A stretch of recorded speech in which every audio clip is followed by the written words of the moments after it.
Before we get into the list, you need to understand something that modern life has quietly erased. For most of human history, starvation was not caused by a lack of food. It was caused by a lack of preserved food. Civilizations didn't collapse because crops failed once. They collapsed because they failed to store what they already had. The societies that survived were not luckier or more advanced. They were better at turning food into time. The most resilient foods ever created did not come from laboratories, preservatives, or packaging. They came from smoke, salt, cold air, controlled decay, and generations of trial and error. These foods outlasted wars, pandemics, migrations, and climate shifts, not because they were durable, but because they were designed to cooperate with biology instead of fighting it. Some of them fueled polar expeditions, where a single mistake meant death. Others quietly prevented mass disease centuries before anyone understood vitamins or bacteria. One was valuable enough to start a war. Another is still edible after 5,000 years. This is not folklore or culinary nostalgia. It is a record of how past societies solved food security so effectively that modern expiration dates look like guesswork by comparison. If you value historically grounded analysis over recycled trivia, subscribe to Aten Recounts and share this episode with someone who still believes food preservation is a modern invention. Now, let's begin with the food that turned survival into strategy. Pemmican became a geopolitical weapon long before it was called survival food. Pemmican was developed by indigenous peoples of North America as a precise system, not a recipe. Lean meat was dried until all moisture was removed, then pulverized and mixed with rendered fat in ratios that prevented microbial growth entirely. When stored correctly, pemmican could last for years while delivering extreme caloric density. A single pound could sustain a person performing heavy labor in sub-zero temperatures for an entire day. When European fur traders adopted pemmican, it reshaped the economics of exploration. The Hudson's Bay Company and the Northwest Company fought violently over its supply in what became known as the Pemmican War. Control of pemmican meant control of northern trade routes. Without it, Arctic exploration would have stalled completely. Honey defeated spoilage through chemistry rather than technology. Honey's resistance to decay comes from its low moisture content, natural acidity and hydrogen peroxide production. These conditions make it biologically hostile to bacteria. Sealed honey, recovered from Egyptian tombs over 5,000 years old, has been tested and found edible. Ancient societies treated honey as food, medicine, and preservative simultaneously. In practical terms, this allowed calories to be stored indefinitely without infrastructure. Crystallization, often mistaken for spoilage, is simply a physical change that can be reversed with gentle heat. The knowledge required to store honey was minimal. The benefit was permanent. Fermented vegetables prevented scurvy centuries before vitamins were understood.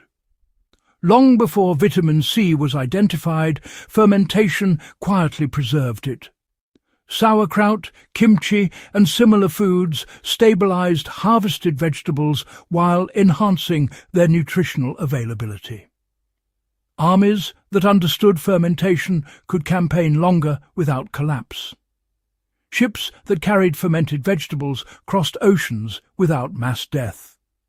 This was not coincidence. Fermentation lowered pH, inhibited harmful microbes, and supported beneficial ones. It was biological engineering without microscopes. Dried fish, made transatlantic exploration possible. Among the Norse, air-dried cod, known as stockfish, became the foundation of long-distance travel. Dried in those cold coastal winds, the fish lost enough moisture to prevent spoilage, and all of this happened without the need for salt. Stockfish could last for years while remaining protein-rich and lightweight. Viking expansion into Iceland, Greenland, and even North America really depended on this food. Navigation did not sustain those voyages. Preservation did. Cave-aged cheeses, well, they turn perishability into stability. Milk, as we know, spoils quickly, but medieval cheesemakers transformed it into long-term sustenance by carefully controlling microbial environments. Aging cheeses in caves created stable temperature and humidity conditions that encourage beneficial bacteria while suppressing harmful ones. Alpine cheeses were produced specifically to survive those long winters when fresh food was scarce. These cheeses were not indulgences. They were insurance. Salt-cured meat, honestly, allowed armies to move faster than agriculture ever could. Salt removed moisture and created chemical conditions that were hostile to bacteria. Roman legions marched on cured pork and salted meat simply because fresh supply chains could not follow armies indefinitely. Salt itself became so valuable that it shaped trade routes and even wages. Preservation was a logistical advantage with strategic consequences. Garum dominated elite kitchens because it was stable, not because it was refined. Garum, a fermented fish sauce, was prized across the Roman world and later in elite British kitchens. Despite its pungency, it was shelf-stable, nutritionally dense, and transportable. Its disappearance had nothing to do with safety and everything to do with shifting tastes. What was lost was a preservation system disguised as a condiment. Dried grains, ensured survival through failed harvests. Properly dried and stored grains could last for decades. Ancient societies understood moisture control well enough to stockpile surplus against famine. Grain stores were not really about abundance. They were about timing. When harvest failed, preservation determined survival. Wild forage foods, interestingly, extended resilience beyond agriculture. Indigenous groups preserved berries, roots and nuts through drying, smoking and underground storage. These methods reduced dependence on single crops and buffered against environmental shocks. Knowledge, not yield, sustained communities.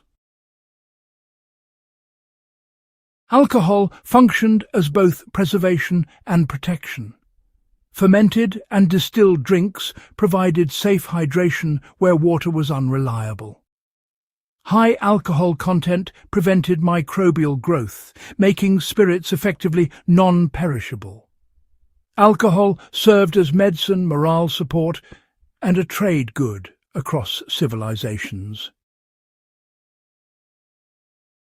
What unites these foods is not nostalgia, but competence. Each represents an understanding of moisture, microbes, fat stability, and time. These societies did not rely on labels or dates. They tested systems across generations and refined what worked. Modern food security often mistakes packaging for knowledge. History shows otherwise. Preservation is not a lost art. It is a forgotten one. If this episode added real value to how you understand history and survival, subscribe to Atten Recounts and share it with others who respect evidence over assumption. The past already solved many of the problems we believe are new. Our task is to remember.